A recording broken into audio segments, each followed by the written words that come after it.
Kalau perundingan tentang cita-cita bangsa ini harus kita lakukan, pertanyaan mendasarnya, Republik hingga hari ini hidup dengan apa? Hidup dari mana?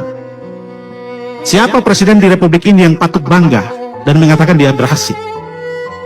Tidak ada. Republik ini hidup dari pajak rakyat kok.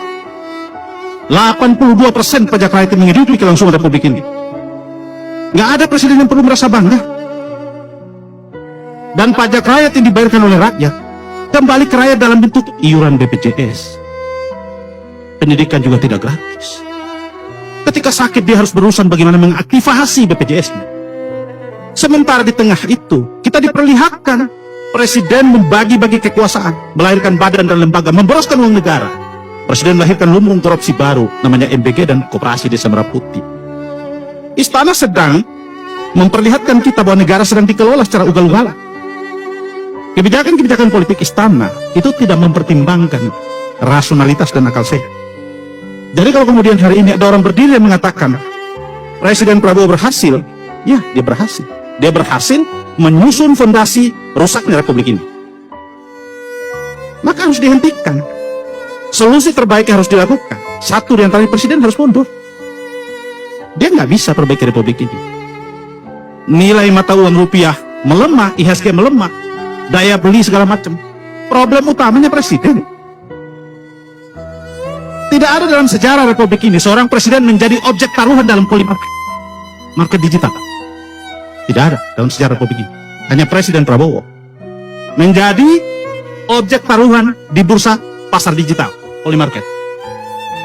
Yang kedua, sekarang ini beredar meme sell Indonesia. Dan di luar negeri orang mengatakan kita mau beli Indonesia, jual aja. Jual aja Indonesia. Jadi ada soal yang serius dalam kita bernegara. Maka yang harus kita potret hari ini adalah apa masalah besar bangsa ini. Pintu masuknya adalah rusaknya sistem politik, monopoli partai, peran DPR yang mandek, semua tidak berfungsi. Terus kita bicara bernegara.